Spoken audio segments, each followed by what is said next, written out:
Hello, welcome back to the third channel. Da-da-da-da! You won an award. You found the channel again. You've not got lost in all 21 of my YouTube channels. Brief admin. I've previously filmed a introduction to a video that either might be a podcast, a series on this channel, or a YouTube channel. I'm trying to convince myself not to make another YouTube channel, but so far that has failed. I've not made it yet, but there's still time to convince myself not to. But I'm holding myself prisoner not to. I've made the logo and I made the banner, so we've got an issue there that we've already filled the hatred. But we are holding our horses.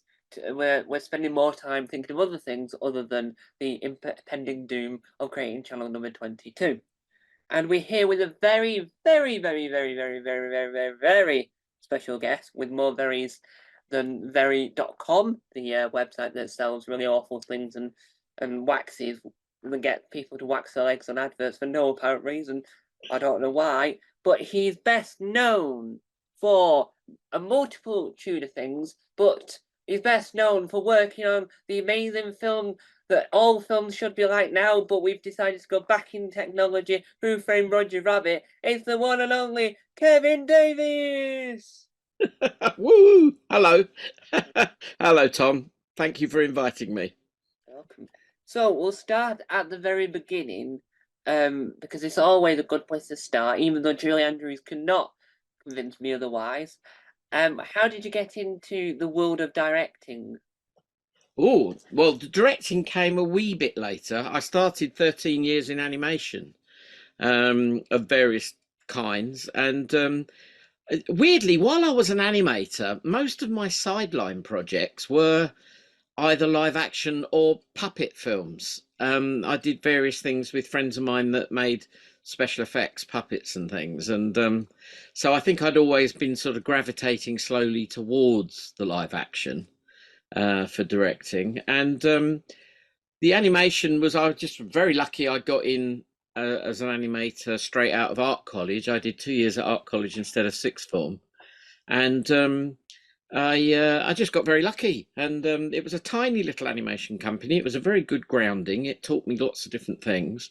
I worked for Rod Lord, who was the animation director of Hitchhiker's Guide to the Galaxy, and then a bit after that, we did a bit of Blake Seven in series 4, title sequence and things, and then I went freelance. I started working from home after I'd just done Terrorhawks, the opening titles for Jerry Anderson, and a video game for one of his puppet characters.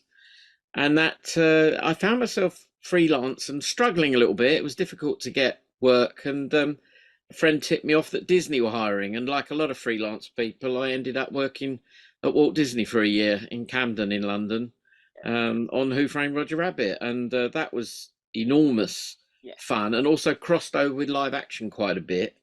And so then I did 5 years in commercials that were blending animation with live action. And the more I enjoyed being on the live action part of the job, which quite often there was one that summed it up really. I went to Miami to film in a kitchen set with little children having their breakfast cereal, where a big cartoon bear was going to be added. And this was for South American TV adverts for Kellogg's. And that was the kind of thing I enjoyed, the kind of traveling and the working in edit suites and things like that, and working alongside the cameramen when we were on the shoot, much more than sitting at the drawing board. And that's when I got my lucky break. And so my very first, to answer your question in a very roundabout way, my very first directing job was the making of The Hitchhiker's Guide to the Galaxy, which is now on the DVDs, and but it was originally released as a VHS tape. And it was a retrospective looking back 12 years to how we did the animation and who everybody was that worked on the TV show all those years earlier. And so that's my I was just very lucky. I was in the right place at the right time. And as a child, because you started out in animation, was there any type of animated programming as a child that inspired you to think, oh, I might want to have a go at doing that, and I might want to do that as a career? I think when I was very young, I didn't quite know who did that kind of thing, unless you've got someone in the family or somebody who does work in telly or in animation or something like that, it's quite hard to know, to understand that, just ordinary people go and do that for a job. It seemed like it was something done over there by other people. I certainly, I mean, one of my regrets as a child, when I was about 9 or 10, I used to have piano lessons, and I gave them up because I used to miss Scooby Doo. They clashed. And so I now can't play the piano, but I did become an animator. So, that swings and roundabouts. But no, I always enjoyed cartoons and animation and things. I think the first film I ever saw at the cinema was Snow White, Disney Snow White, that I went to when I was about 5 years old, and terrified of the Wicked Witch and all that sort of thing. And then I got into it as an art thing. An uncle bought me the book, which was The Art of Walt Disney, and it showed. And what I was absolutely transported by the magical background paintings. I looked at the detail in them on classics, like Pinocchio, Yeah, and thought how wonderful they were. I never became a character animator. I found that that was not really my thing, but I was very interested in the special effects side of things, which is what I did. My credit on Roger Rabbit was special effects animator. yeah, And that was doing all the tones, the rim lights, the shadows, and anything that wasn't the actual character, yeah. anything that were layers of animation that went on top of the characters to make them look three-dimensional. So yeah, I think I was always interested in the behind the scenes aspect, because it was like, it's like a magician showing you how they did their tricks. And when I was 10 years old, and you'll know this being a Doctor Who fan, how sad it is that this has disappeared, is that I saw a making of the Sea Devils film that was broadcast during the day, and I was off sick from school in 72, would that be, I think. And it was on a couple of times. I saw it twice because I was off sick. Ironically, if I'd been at school, I would never have seen it. And it was a film that went into quite a lot of detail about the making of the Sea Devils during the week before episode 1 was broadcast. And we've looked for this in the BBC archive since, and it's gone. Ironically, it's typical BBC. They kept all the paperwork. We've got the script, but they threw away the film, And as you know, as a Doctor Who fan, you'll know that that's the pain of our lives, is that so many of the actual episodes are missing, Yeah. whereas we can find scripts and BBC paperwork and, if you're lucky, telesnaps, and then some nice fans manage to record the audios. So Mark Ayres, who's a great friend of mine, manages to sort of do magic with all those audios that would otherwise be missing. So, that's the pain, isn't it? The BBC not respecting their archive back in those days. And you mentioned about the Sea Devils have been the behind the scene being broadcast before the episode, and that's interesting because I heard recently in Jodie Whittaker's era, on YouTube they did mini behind the scenes bits and bobs that we would see after, but in America, because we have BBC America, in the middle of the episode, the advert, instead of an advert, it would roll the behind the scenes on the episode you're in the middle of watching. So the episode, the behind the scenes shows how the episode ends, and then you'll see the second half of the Well, episode. that's rather extraordinary, isn't it? What, talk about giving the game away.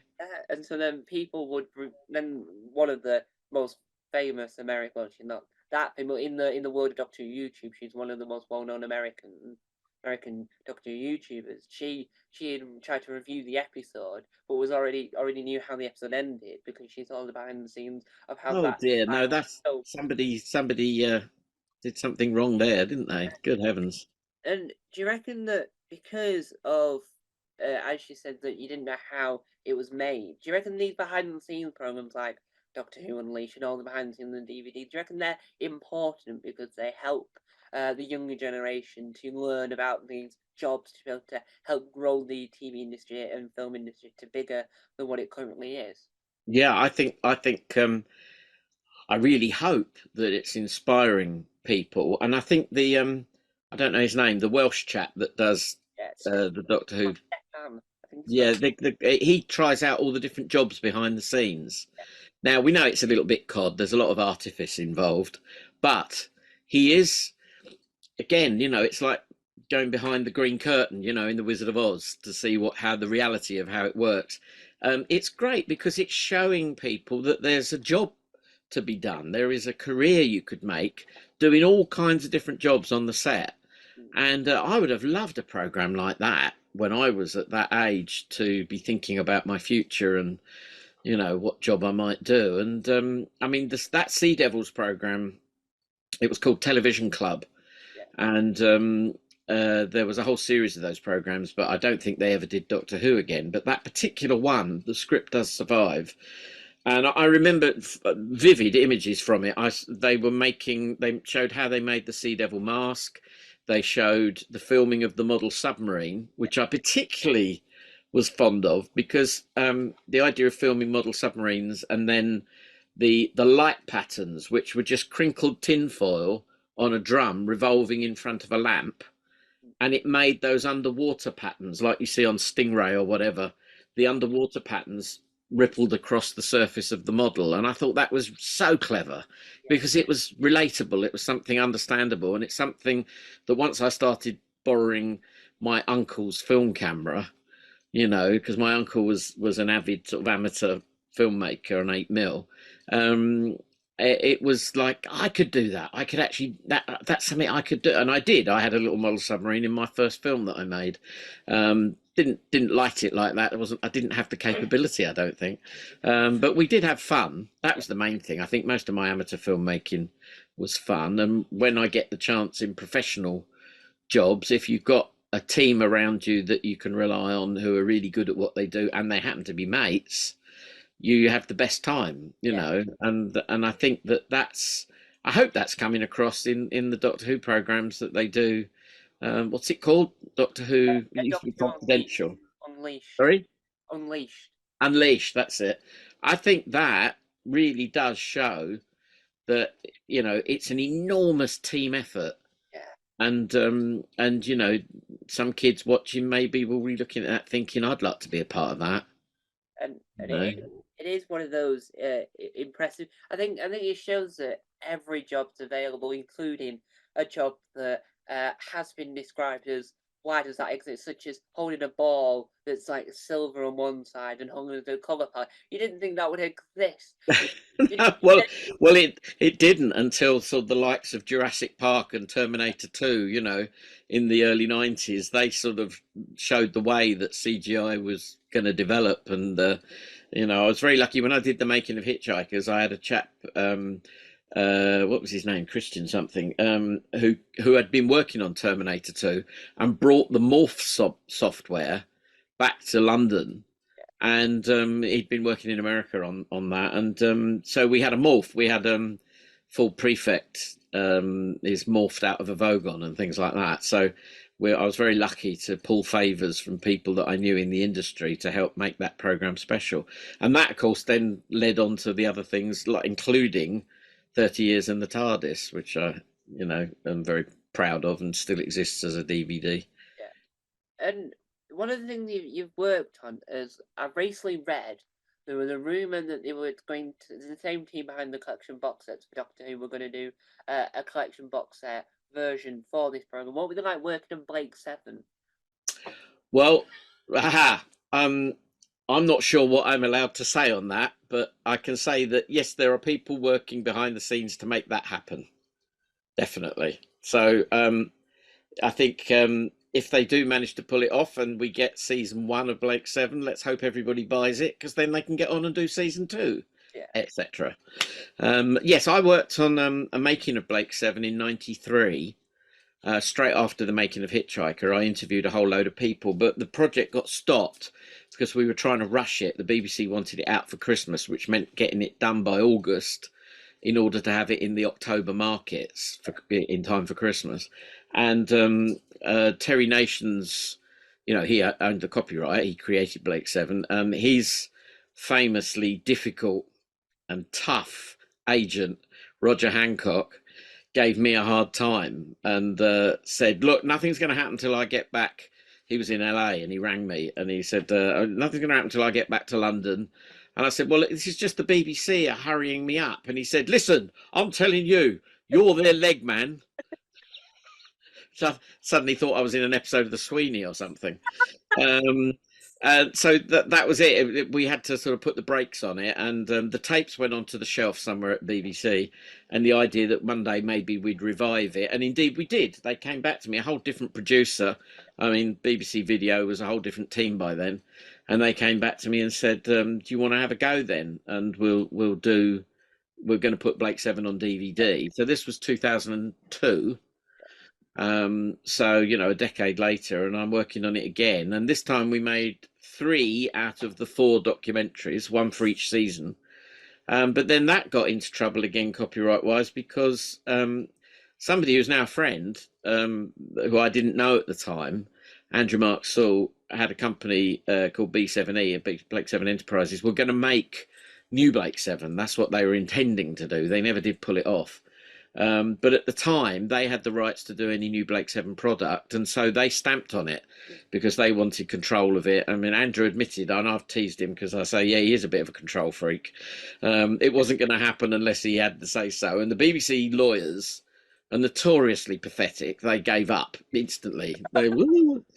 So they capitulated, and so we didn't get to put them on the DVDs. A few of the extras that I made that were supposed to accompany the making of Blake Seven programs, they did make it onto the disc. That was a bit of a loophole, but the actual main programs, I mean, I stuck them up on YouTube for a while, but then I took them down because I was working with the BBC and it seemed a bit inappropriate. But there's a very good chance that they're going to finally see the light of day. But it's all subject to clearances and payments being made. Always the way. But there are good people involved, and if you like the Doctor Who Blu-rays, which I'm sure you do, everyone does, to do the same treatment to Blake Seven is a lovely dream, and I'm hoping that there will be an announcement of some kind soon. And do you reckon that because of the popularity of the collection box sets for Doctor Who, because you feel like you have to buy them immediately because they're going to sell out and sell for millions on eBay or any other website of that ilk, do you reckon that it helps because then it shows that A, physical media still exists, and B, it shows that other franchises that are in the same market as Doctor Who, like Blake Seven and Hitchhikers and Survivor and all those other ones in that same ilk, do you reckon that it helps to say that people will watch them if you put your effort into making documentaries and extras for these box sets? I think it shows that there is a dedicated market for those particular Blu-rays. But one should always try and get it in perspective, because Doctor Who fans famously adore Doctor Who, quite often to the exclusion of everything else. Sometimes it's difficult to see it in context. When I used to go up to BBC Woodlands, which is where BBC Enterprises, as it was then, was based before they became worldwide, before they became Too Entertained, before they became BBC Studios. The logos on the door keep changing, but it's the same people working there usually. When I used to go down their corridors, their walls were lined with a bit like when artists have gold records, music gold records. They had their DVD, or no, it was VHS covers in those days, mounted in red velvet frames with a little gold plaque underneath, and it said things like Postman Pat, 150,000 units sold, right? And all the other kind of children's entertainment programs of the time were selling up in the 150, 200,000 units. Doctor Who, even then, was only selling 40,000. Right? So the fact that you've got all these marvelous extras and everything going on to the box sets and Blu-rays that sell considerably less than that is down to the dedication of they are professionals, but at the core, they are fans who work on it and pour their heart into it, frequently not really getting the full pay that they're due, but they do it for the love, and they pour their technical expertise, their abilities they've accrued over time, the knowledge and the software that they've got access to, and they make it look fantastic, and they make it sound wonderful. And then they produce these marvelous extras, like Chris Chapman, who I've had some dealings with recently. make wonderful accompanying programs to go with it. And it's down to the enthusiasm and the passion. yeah, And, the BBC don't really pay for that element of it. They yeah, they pay for the nuts and bolts that need to be done, yeah. but the knowledge and the enthusiasm and the technical know-how and the passion that goes into it comes from those people. And so all power to them. Good luck to them. I mean, I joke with Mark Ayres. I say, the magic that he weaves with the mono soundtracks of old Hartnell episodes and things, and blows them apart, spits them apart into 5.1 surround sounds and everything. I mean, they're in a bygone age, he'd have been burnt at the stake as a witch. It's so I find it fascinating. I don't pretend to understand it all, but it's the level and the quality of the work that goes into these things, the remastering and the painting out of scratches, and that whole team just remarkable. So good luck to them.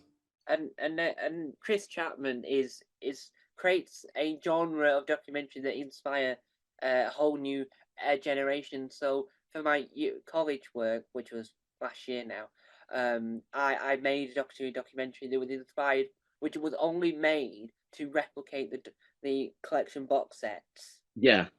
Because it's that type of documentary that works better. I think they're a lot more insightful than they are when you watch like a Channel 5 documentary about the 5 most shocking moments in Dad's Army. Oh, those, yeah. Well, I mean, they're for a different market, obviously, because the Doctor Who fans are indulgent. They will gladly listen to a 90-minute program about a producer that the rest of the world has sadly forgotten, but Yeah, they adore or have an opinion about. At least most people might not have heard of Graham Williams, but boy, was that documentary good. yeah, it was amazing. And that kind of thing. Yeah, And when he reunites people, and of course Toby Haydock, who's really good at getting inside the skin of the story and talking to the people, and he's very personable. They're all friends of mine, so but I stand in admiration of the work they do. But it does kind of, they are made for a very particular audience, whereas a Channel 5 doc, which is just a clips doc, they you can see where they've done it cheap and cheerful, and they've just done what they can. For a long time, you couldn't get access to some of these programs when they do, the top 100 movies or whatever. Back in the old days, you were lucky if you could get a trailer, yeah, and it would be a grainy old 16mm scratchy trailer that's been round the block a few times.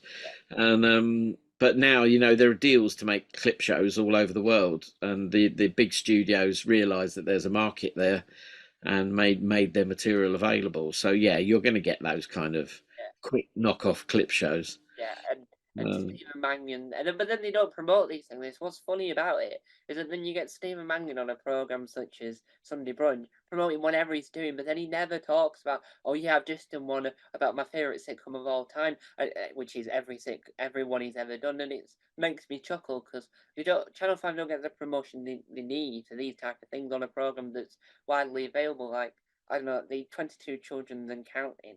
The Sally Lindsay doesn't promote that on yeah, on the program where she's there to promote her work, which is quite bizarre. And I think also Channel 5 need to improve on. They need to just let people promote the shows on other shows, so then it mm. brings the audience more. Then we're not just watching murders on a cruise ship.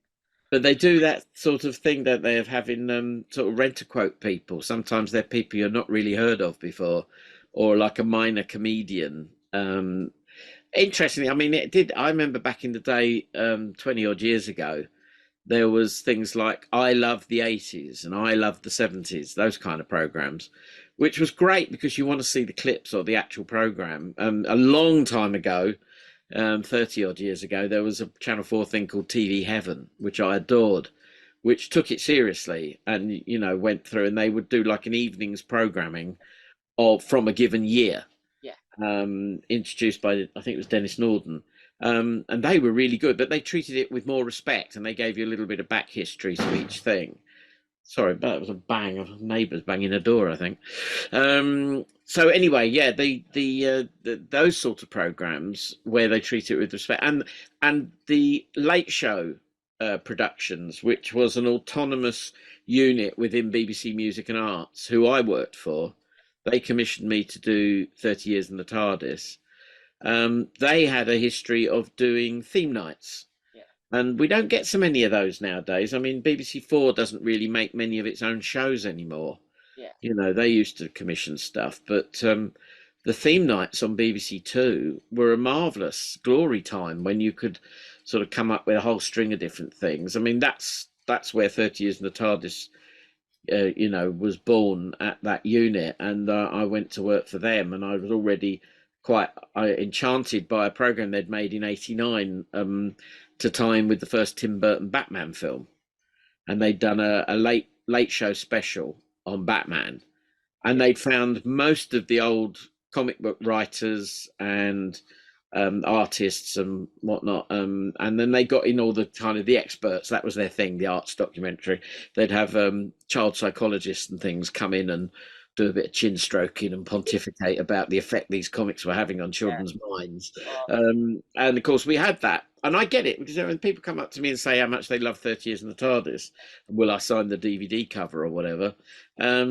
I get it, because I loved the Melvin Bragg program you may well have seen, Who's Doctor Who, which was made for the Lively Arts strand yeah, in '77. I mean, I recorded that off the telly with my little tape recorder and played the audio cassette over and over and over again of all those clips, because in those days, getting a clip of old Doctor Who was something very special. It was very rare. yeah, So now that the whole, everything that exists and a few bits and pieces besides yeah, are now available constantly, is what a treat. I mean, we would have loved that back in the day, yeah. us older fans. And BBC and seamlessly linking in the next bit, BBC Four do this amazing thing that I sort of envy because I wish I created it. It's like Mhm. angry. It's called when they do the remembering, where they have whoever, no matter who it is, they have someone that's either worked on it or done something similar, and then they play in the program next, like they did last night with Death in Paradise. They had the creator and one of the stars of Death in Paradise had a conversation about it that then linked into an episode of Death in Paradise playing in, and they did it with Butterfly. They've done it with No Place Like Home, and that type of concept works because it's short, it's sweet, and you get to hear what the actor, like for instance, when they did for Manor and Born, she's Penelope Keith hasn't appeared on TV much in recent years and wasn't even in her own documentary about herself on Channel Yeah. 5, but she appeared in this and it worked really well because she got to reminisce before you watched the program, and they didn't have an ident in the middle of it. It just seamlessly links into it with just the words BBC, and then it plays in, and that is what BBC 4, sorry, what BBC 4 does really well. And do you reckon that they'll ever do something like that for Hitchhiker's Guide to the Galaxy because of how popular the franchise still is? That's an interesting one. And the Hitchhikers is obviously something very precious to me.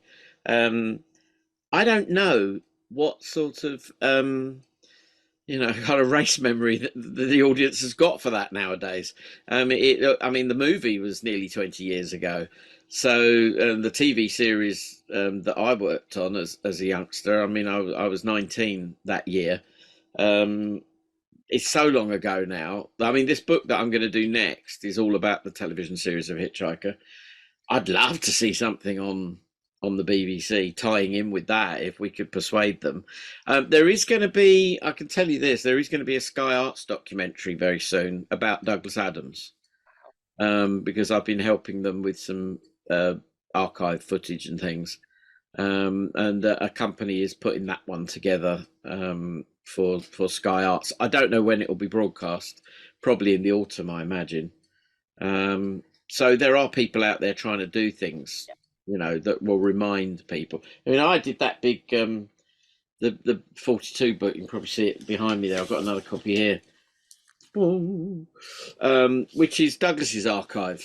And that, I mean, the Kickstarter for that went so incredibly well. It made its money on the first day, Wow. and it rolled over to 700% eventually by the time the thing was published.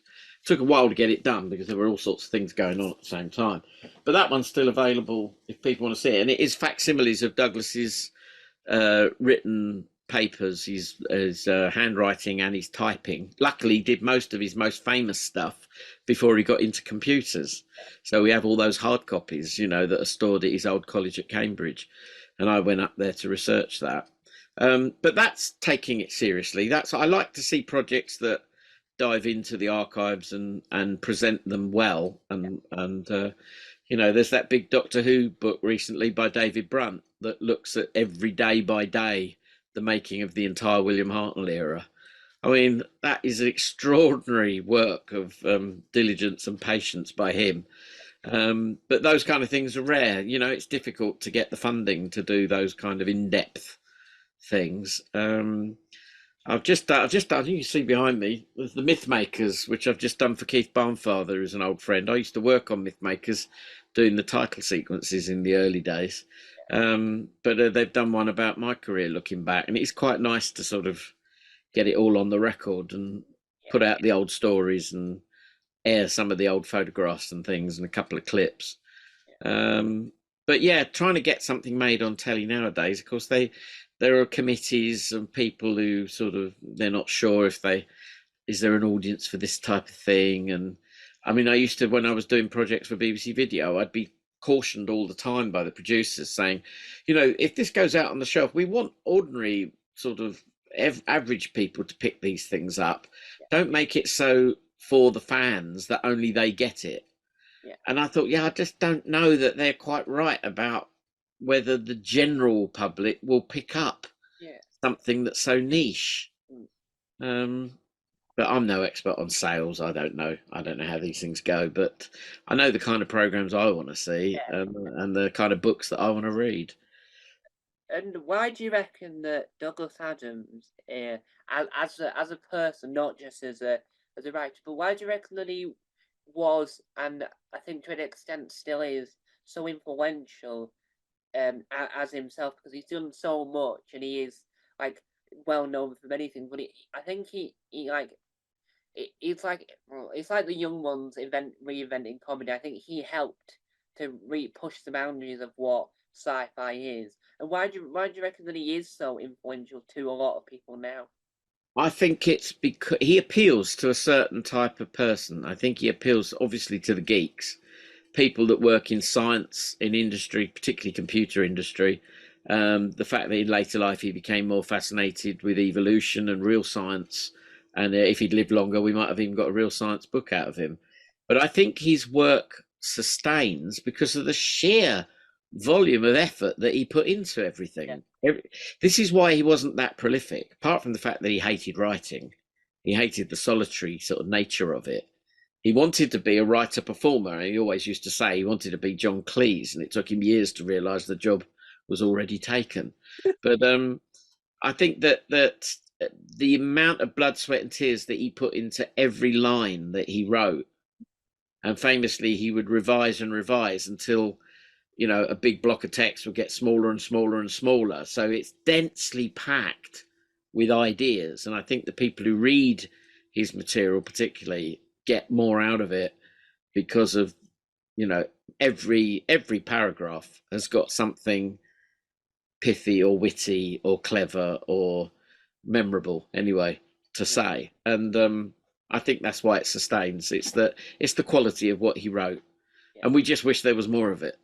And do you reckon that because there's a lot of not just with Douglas Adams, but with a lot of writers of just in any general, where they write stuff and then they never finish it.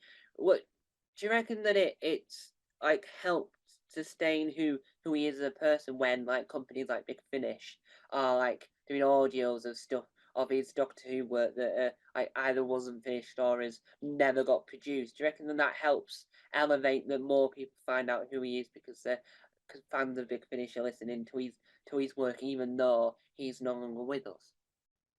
I think Big Finish have been a huge success because their roots lie in fandom, and that fandom has always been inspired by the program to go and do other things. People will create copies of the costumes. People will paint pictures, or do some kind of art, sculpt things. or they will write stories. The most basic thing that anyone could do is sit down and write their own Doctor Who story. If you're a fan, you're going to be sort of spurred on by the imagination involved, and if you're an imaginative kid, you're going to express that in drawings or in writing. And I think that's why Big Finish took off, is because the fans wanted more Doctor Who, because it was born at a time when it wasn't on telly. It survived, thank heavens, because it had champions like Russell T who allowed it to continue. Because I think there was some nervousness at the time that the series coming back in 2005 might have meant the end of Big Finish. That no, you can't do Doctor Who, we're doing it now, that kind of thing. But Russell was more generous than that. So that's what it is. It's the fans making more of it for themselves. Yeah. Only they've got a license and it's professional. Yeah. And there's loads of it. I mean, all the other spin-off shows that they do, it's shown that it's possible. And audio is, for one thing, is an awful lot cheaper and easier to do than a full-blown television production. Although there are some great fan videos online, people doing extraordinary things. We didn't have the ability we didn't have all that technology back in the day when we were doing it on 8mm and basic VHS tapes. So yeah, and you can do it pretty professionally now. I mean, it's still down to the talents of those involved. Amateur films might have a bit of shonky acting and might not be very well directed, but it's certainly made with passion. So I think that's it. I think the program does inspire in all sorts of ways, and people want to have their little dabble in it. And that's what I was doing on 30 Years, really. I mean, all the little drama scenes that linked everything together. I'd done that on The Making of Hitchhiker, and on 30 Years, I was encouraged to be inventive and do something similar. So I just got some of the actors to reprise their roles and created some new cliffhangers and things like that. And it was me playing at Doctor Who on a grand scale. As a student in '78, I took a Dalek over Westminster Bridge, and then I used to hang out and watch the program being made. I was on location and in the studio quite a lot, watching it being made at different times. And I went and watched the Daleks being filmed for the Peter Davison story down at Shad Thames. And a decade later, there I am with the BBC. I go back, I take 8 Daleks over Westminster Bridge, and we go back to Shad Thames, and we did that big motion control shot in through the TARDIS doors, with the Tower Bridge backdrop, as I had watched Peter Davison a decade earlier, filming there with who was it, with Tegan and co. It was just, it's that thing of just having a go yourself. It's something that has inspired fans for decades now. I hope it continues that way.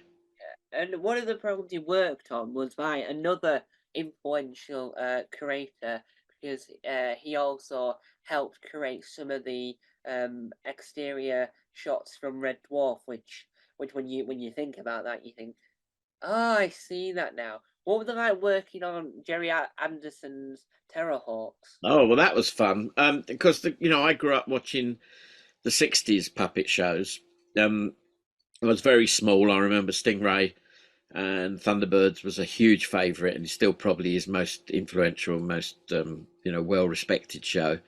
And then the live action stuff that came later with Space 1999, UFO. All those were important to me. So I went to a convention for the very first Fanderson convention in '81. And just before it, I'd been working in the industry just a little while at that point and already done Hitchhikers. And so I did a little film to open the convention. It just had the logo, it had some fan artwork by Steve Kite and other people.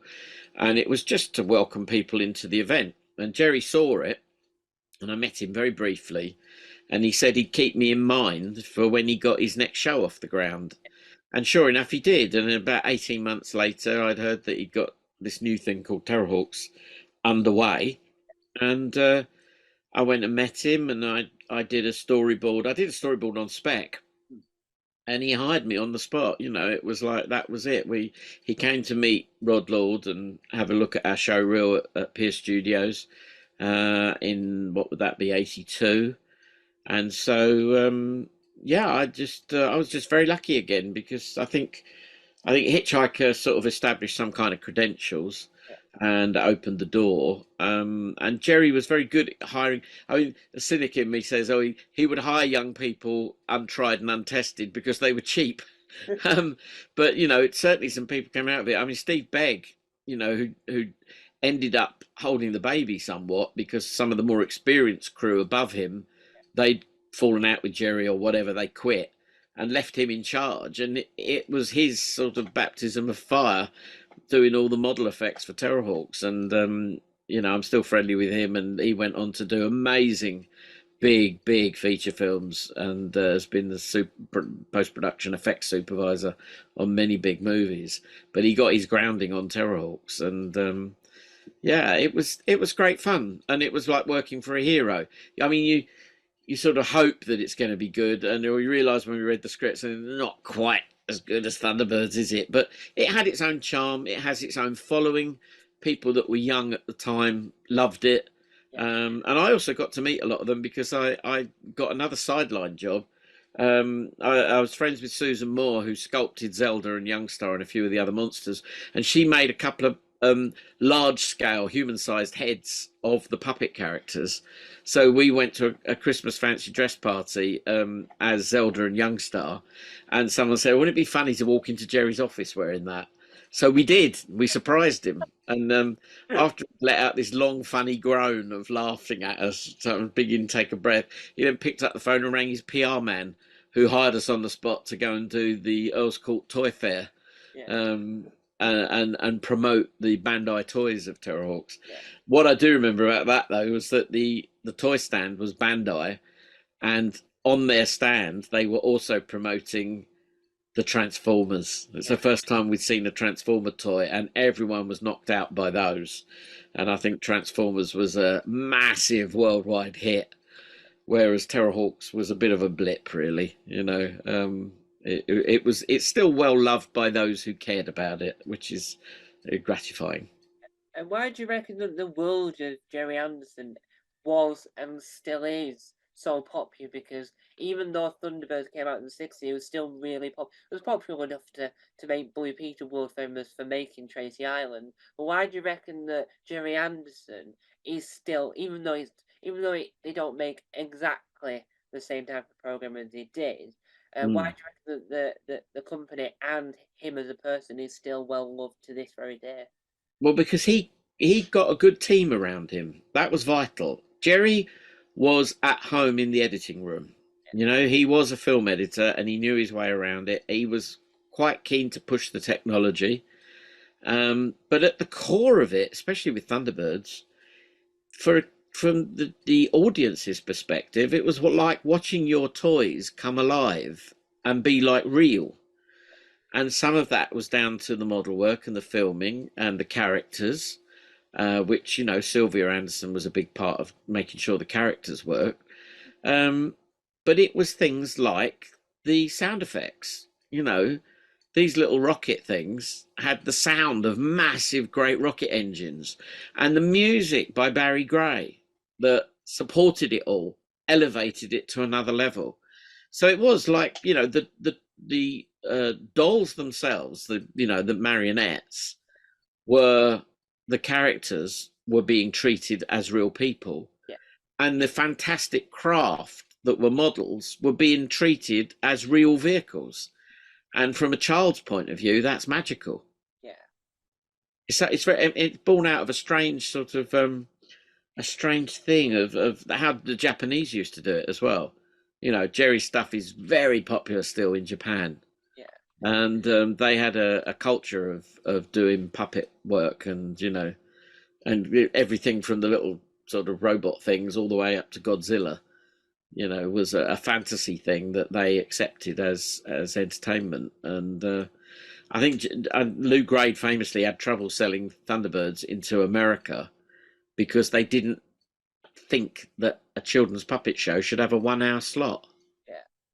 And we got these great programs with real characters being put in peril, rescued by our heroes every week.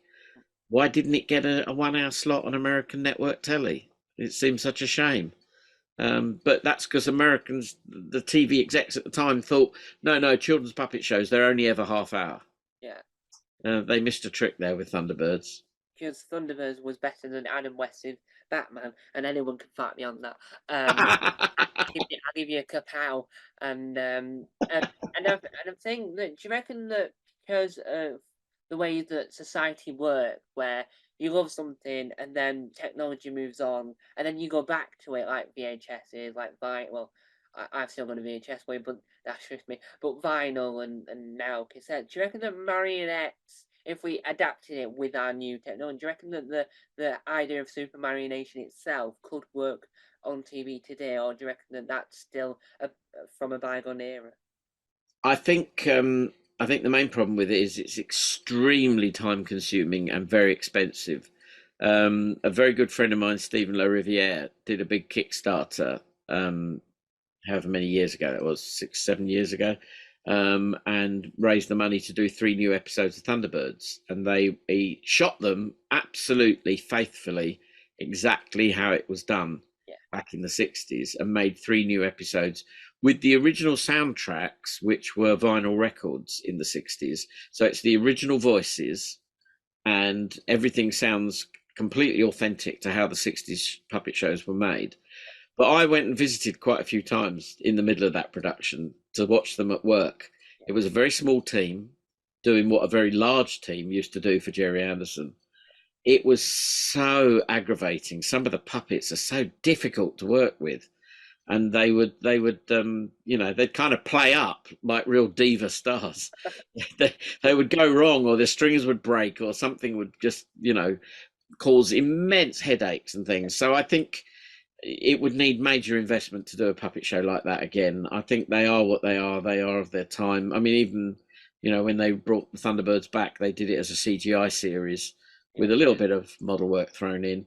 I mean, that had its following. I can't knock it. It didn't work for me particularly. I wasn't that fussed, but I know that it has its own following. So yeah, I'd love to see more of those kind of puppet shows. I know the guys that made what was it called? Team America. yeah. Yeah, they said never again. They did it for one movie and they hated the whole experience because it was immensely frustrating and a lot of hard work. And I can see why they never did a sequel. Yeah, and I think there was two. I think there was two YouTube series. One's it's been released on DVD, and I think it's called like Nebula 7, if I'm not mistaken. So that was by my friend Stephen Yeah, in central London. And they made a few episodes because they got nothing better to do. And they had a few puppets there, bits and pieces. And another friend of mine, Stephen Mansfield, sculpted some puppets for them. And yeah, it was, they did a remarkable job. They did some more episodes where they took over a little church hall somewhere. yeah, And, they did it on a very small scale. And there was literally just 5 or 6 of them working silly hours, making a terrible mess of the place, with blowing things up and lots of polystyrene and mess everywhere. Um, it's a tough old game, but they pulled it off, and it got screened yeah. to great acclaim in Japan. It actually got bought as a TV show in Japan.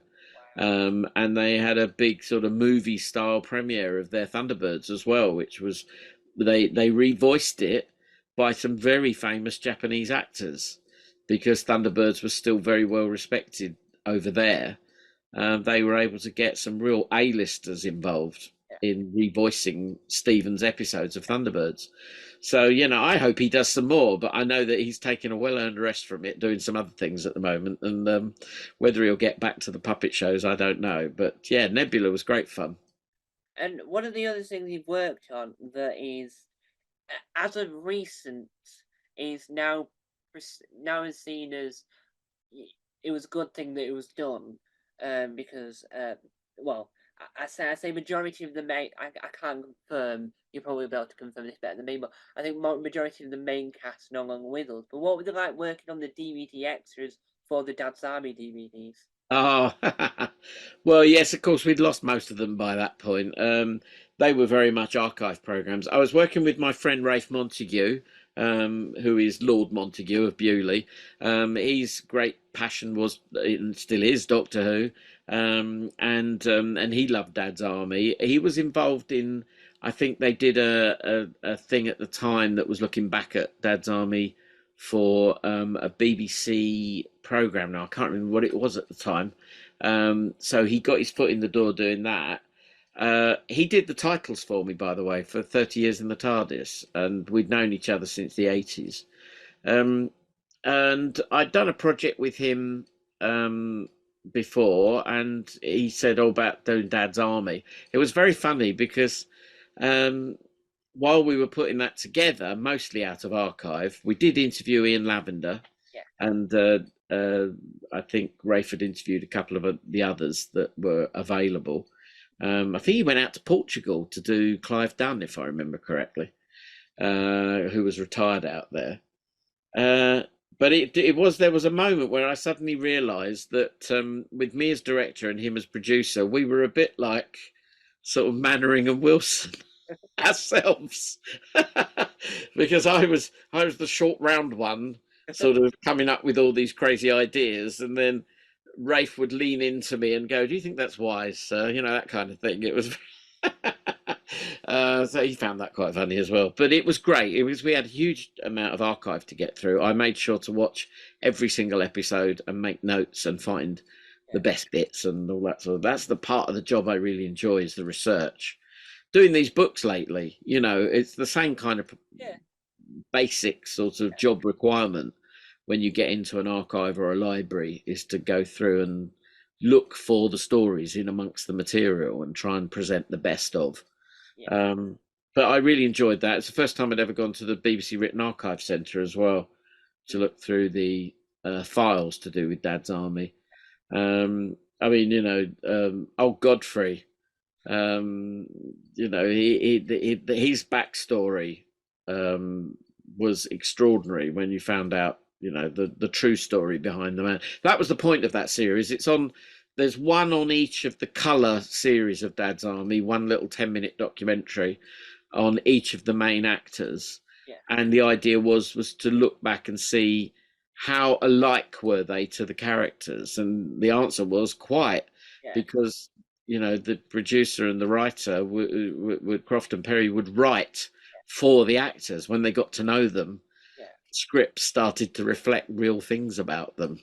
So Arnold Ridley, you know, there was a lot in there about him, you know, when they did that Conscientious Objector episode, was about him, and he'd been injured and in both world wars. Can you imagine? So yeah, there were lots of things in there where the characters reflected the character of the actor. So yeah, that was a joy. Thanks for bringing that up. Not many people remember that. Yeah, well, it's because Dad's Army is amazing. I've got nearly every episode on DVD. I say nearly, but I just need to get the DVD for the animated one they recently did.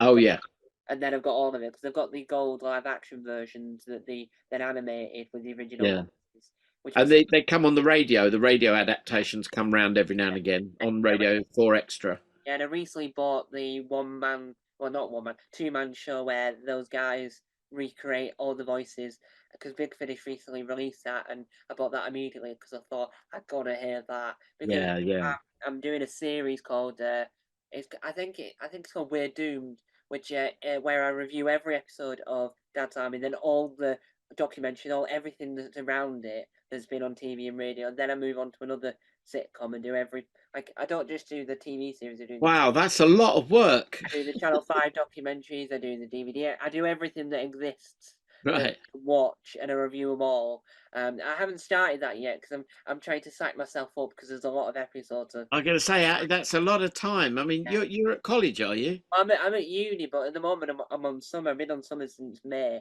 so I've got a lot of time in my hands. So I Yeah. don't do much else. So I do watch a lot of TV. So I could probably finish a series in a day, probably.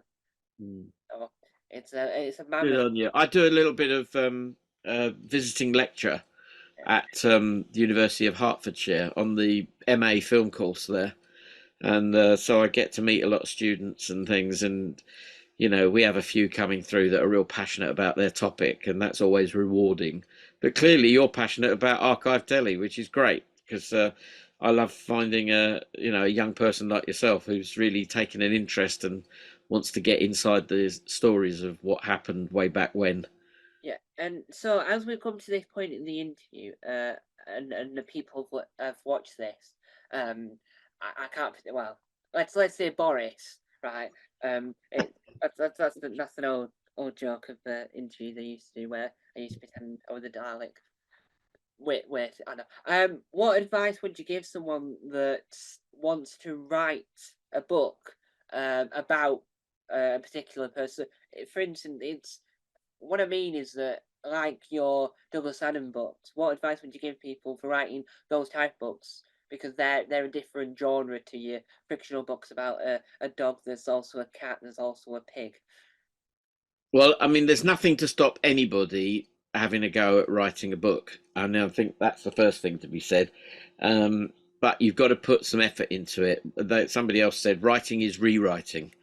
And once you've learnt that part, anything you write down, you're going to have to look it over again. If you get stuck, put it down, go away, do something else, maybe sleep on it, come back to it, put a lot of effort in. And then you've just got to keep sending it out there to publishers, finding publishers that will accept, manuscripts on spec. I got very lucky with that book because they came to me, which is not the usual way round. I realise how lucky I was in that regard. But the effort that I'd put in previously on that topic on hitchhikers is what drew them to me, and I already knew Douglas. I knew Douglas for 20 years, but I knew his family, and the agent knew me by reputation. We'd only ever dealt with each other online before.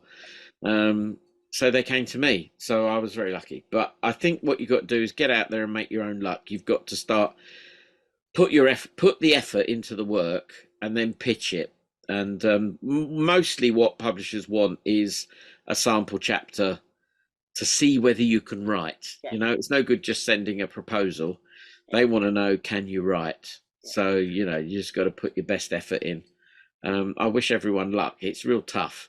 But there are ways of doing self-publishing yeah, now. If that's all you want, there's ways to get your book published. If you can find someone to stump up the cash, or if you've got a job and you can put some money aside, you can get books published. That's not a problem. yeah, The problem is getting it to your right audience, and that involves lots and lots of PR online and the social media and everything else. I don't need to tell you about that. That's kind of natural. But I think the kind of book that I've done and that I'm about to do, because my next thing is, I was going to show you this, is a book about the Hitchhiker TV series. Here's one of the scripts. Okay, look at that. You know what a BBC script looks like. That's one that I designed the cover for. I used to do that as just a sideline when I was working on the animation for the show. That we're going to turn into a book. It's going to be quite massive, even bigger than the 42 book. yeah. Um, uh, it's called I Never Could Get the Hang of Thursdays. If you go to unbound.com, you'll find it online, and the crowdfunding's well over 100% now, so 111 I think last time I looked. So it's definitely happening. I've started work on it already. I've got to have it done by Christmas. It will be out about October next year. Now that is going to be full of my experiences and all the knowledge and everything that I gained all those years ago as a kid when I was working on it. And I kept everything, and I took photographs, I took behind the scenes video. So I had a kind of special insider knowledge. If you've got a topic, if you're going to do a factual book, if you've got insider knowledge, if it's something that's special to you, it could be about anything, I don't know, about airplanes, about fishing, it could be anything that you're passionate about, and you can speak with some kind of authority on that topic, then why not pitch something like that and try and get a book off the ground? Doing big picture books is an expensive operation. Unbound work by crowdfunding, and that secures the money to get the expensive project done, because Yeah. it's much, much heavier on resources doing pictures in a book. But I'm relatively new to it. I mean, I did work on, I don't know if you saw it, can you see over there, there's the big silver hitchhiker book at the back there. Yeah. It's the making, the illustrated Hitchhiker, which I did in '94. I just art directed the pictures that are in it. They're photographic images that tell the story of Hitchhiker from slightly different angles. That was Douglas's idea. The movie that doesn't move, he called it. And we recast Hitchhiker with a new cast of actors and models, and we had spaceships made and costumes prepared and all sorts of different things. And so I only got involved as far as delivering the digitally manipulated images. This is before Photoshop. It cost an awful lot of money in those days, and it was a very new technology. So that was my only brief skirmish with publishing, and I'm about to do something else, which I hope to announce very soon. And I have been kicking around for a while, which is just a straightforward paperback, really, about the making of More Than 30 Years in the TARDIS. But again, I've not signed a deal yet, but it's pretty much going to happen. So that'll be for next year as well. So that's a couple of books on the go, and I want to tell the story of, like, for instance, I said I'd got a prop with me, the Hitchhiker's Guide, how we did it on telly, Yeah. because we did the animation that went on the screen, but when they were in studio, they had this prop book. Now this is a duplicate made from the original mold Yeah. at Visual Effects back in the 80s. It was made just a couple of years after the TV show aired. And the way they did it was they took the back off. Right, and it's got some stuffing in there. I'll take out. So there's the front, and what they did was they projected on the screen Wow.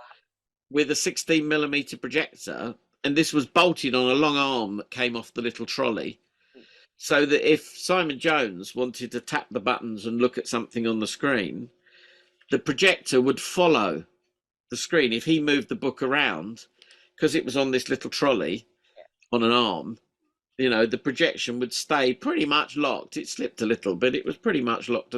Nowadays, you do it with digital effects. You just pin it and it's boom, boom, done.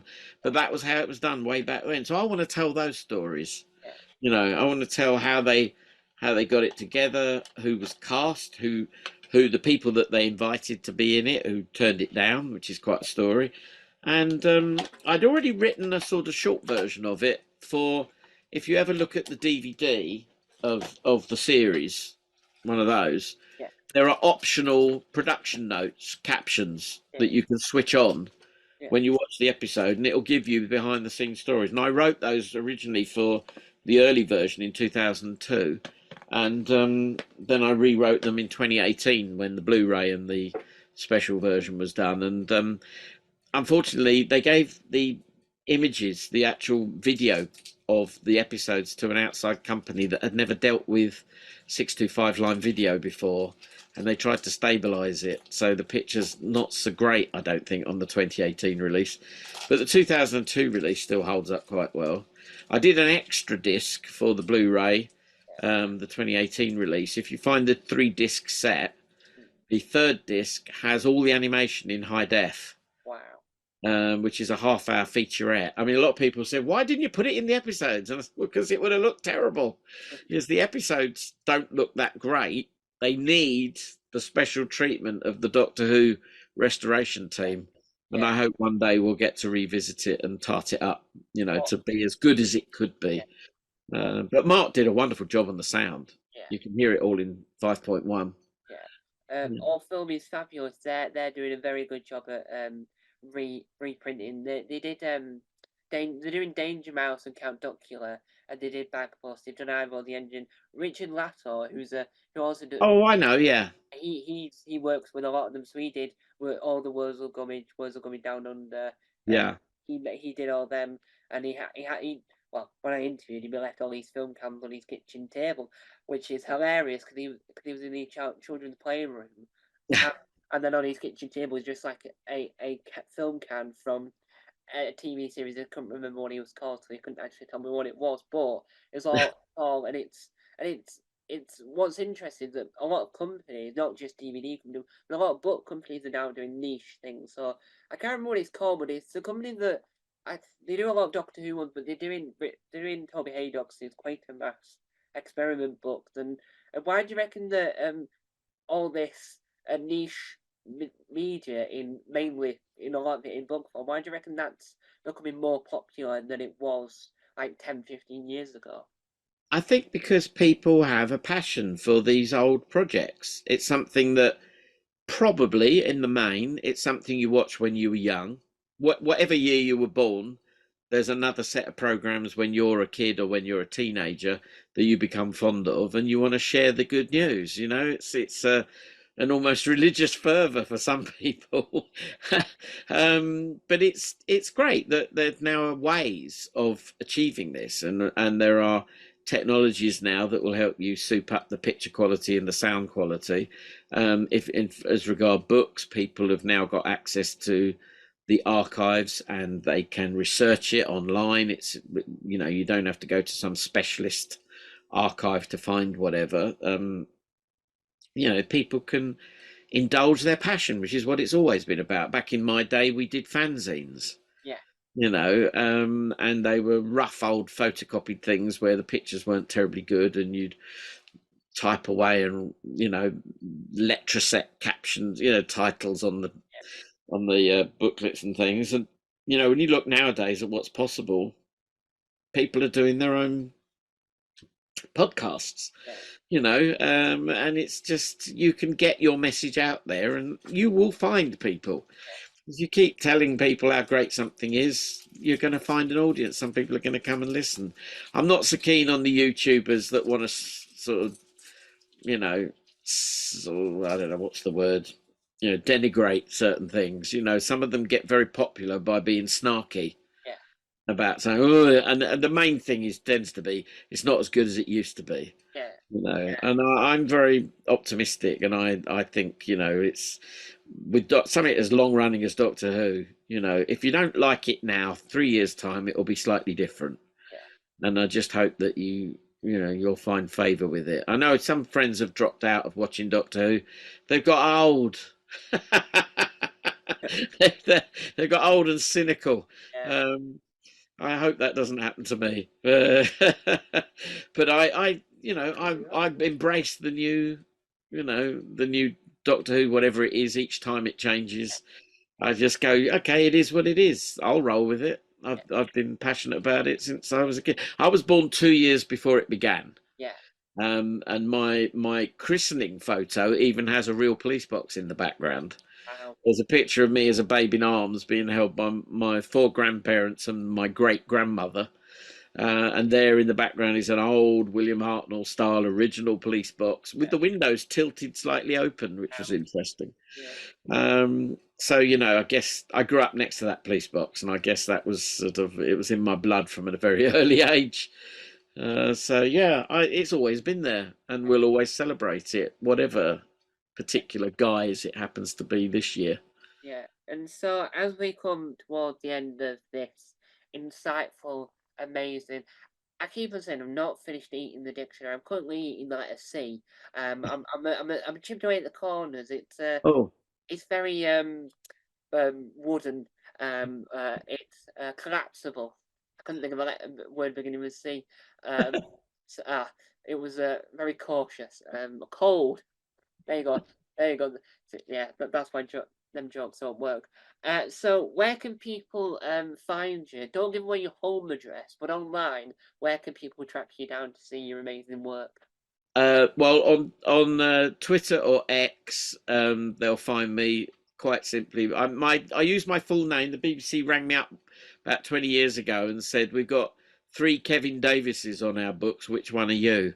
So from that point on, I've used my middle name, Jon. It's nothing to do with John Pertwee. My mum liked an actor called John Hall, who I've only ever seen in scratchy old black and white films.